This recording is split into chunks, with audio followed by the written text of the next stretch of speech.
Hey guys, welcome to the first video of the nutritional course, and what I'm going to be talking about in this video is calorie counting.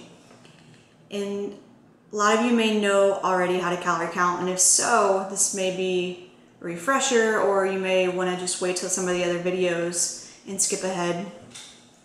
But you might learn something that you didn't know before. And if you have no idea how to calorie count, then this is perfect. Either way, I think it's a very important topic that needs to be discussed right out of the gate.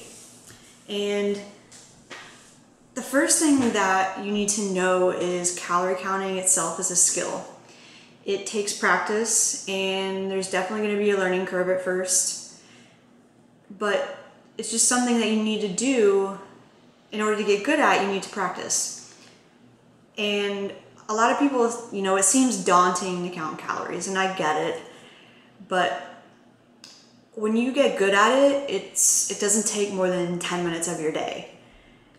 And I find that it's really important to learn how to calorie count, learn what portion sizes are, learn that process, learn how to read a label, because those are the things that are going to help you progress. And also things that you can take a look at when you're not progressing and kind of either change things or figure out why and where it's coming from for your reason for not progressing. So what I thought I would do, and I'm going to try to make this pretty short, maybe I like to ramble, is I thought that I would teach you how to calorie count with processed items. Now, I know you're probably thinking, what is she talking about? Processed foods are bad.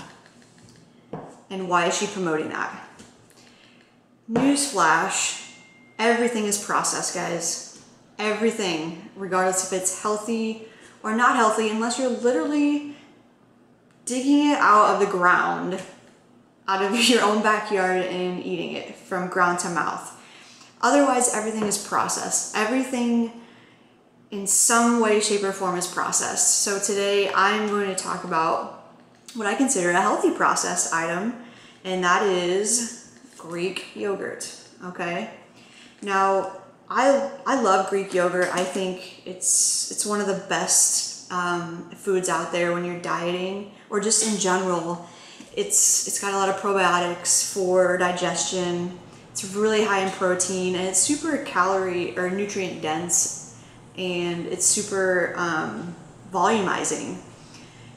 Okay, so when you first read the label on the back of any processed item or package, you're gonna first look at the serving size up top here, and that's gonna tell you obviously how many servings we're talking about when we go down here to the rest of the information on the label. So you see that there is, the serving size they're talking about is 1 cup or 227 grams. What they're saying is 1 cup of this equals, okay, let me just step back. First we look at the serving size. That's gonna give us the information here. So 1 cup is 130 calories, okay? And then if you wanna go deeper, 1 cup is 0 grams of fat, 9 grams of carbs, and let's see, 23 grams of protein. So remember, super high protein, guys. The next thing you're gonna wanna look at is, if you notice up here, it's gonna tell us what the servings per container are. Now, what that's saying is, here's our serving size, so it's 1 cup. So servings in this entire container of Greek yogurt is 4, meaning 4 cups are in this entire container. And I know some of this may seem very, very simple, but a lot of people are confused about when they're reading labels. So if we have 4 servings in this whole container, that means if, say, you were to consume 2 servings of this container, and have 2 cups of Greek yogurt, you're gonna have to then double everything here. You decide to have 2 servings, you're now getting 260 calories. You are then getting 18 grams of protein. And you are then getting 18 grams of carbohydrates and then 46 grams of protein. Okay, so you always want to make sure that when you're counting, you're looking at the labels and you're factoring in these numbers.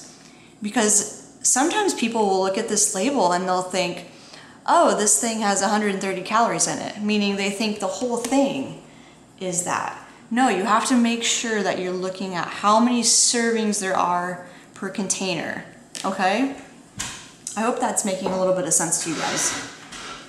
So then, what I'm going to show you next is I have this honey here.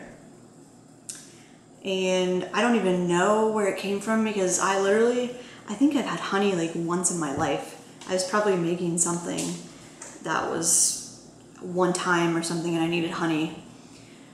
But what I want to show you is how you go from Greek yogurt, which is a high volume food, where it's pretty low calorie, you can have a lot of it.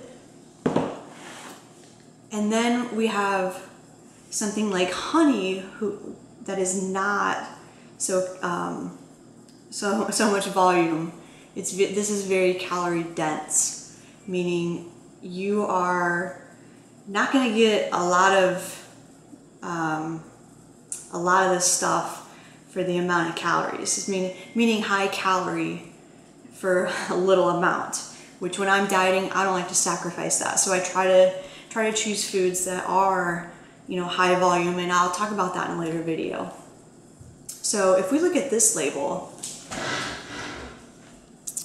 you'll see that our serving size, 1 tablespoon, okay, or 21 grams. If we go down here, the amount of calories in 1 tablespoon of this honey is 60, okay? Do you guys know how big a tablespoon is? It's not very big. So I highly suggest that you start paying attention to your labels, because this bottle is not that big. I mean, I got small hands. It like pretty much fits in my hand. This whole bottle is, I mean, near 1,000 calories. There's 16 servings in this whole bottle. That's where our servings per container comes in. So if we take the servings per container times the number of calories, you're gonna roughly get close to 1,000. It's like gonna be 960 or something. So almost 1,000 calories in this little thing, okay? So I don't care if it is healthy or not, you guys. If you are overeating healthy foods, you're never gonna make progress, okay? Fat loss, weight loss is an energy equation, meaning you need to be burning more than you're taking in. Is it that simple? Sort of not. But when you're starting out, like really focusing on your intake and how much you're getting is going to be really important. Focusing on portion sizes. So some questions that I get are, do I have to calorie count forever? And the answer is, I mean, that's just a ridiculous question. No, of course not.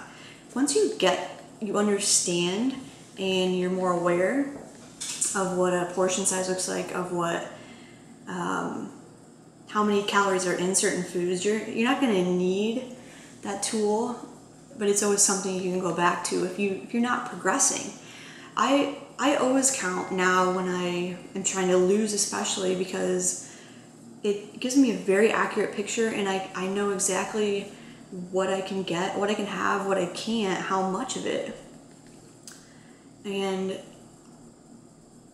calorie counting works, you guys. It works. Can you make progress and not calorie count? Of course you can. It's when I've made the most progress and the greatest amount of progress in my life is when I've tracked things. Because I'll always say, and my clients hear me say this all the time, what gets measured gets managed. If you have no idea of anything, of how many calories you're intaking, and you're not making progress, I guarantee you're probably eating too much or there's something you're not getting. So, in the next video, I'm going to discuss how to use MyFitnessPal and how to start tracking. And like I said before, this is a skill, you guys. It's not going to, start out being easy. It's going to take some time to learn and adjust. That's with anything in life. I have had more success with people learning how to do this and using it as a tool, in your weight loss journeys and your fat loss journeys. So I think it's very important that people get educated on how to read a label, and I would hope I was able to do and explain a little bit about that in this video. The next video, like I said, will be about MyFitnessPal, how to track macronutrients, and we'll get a little bit more in detail. So I hope you guys enjoyed, and I will see you in the next video.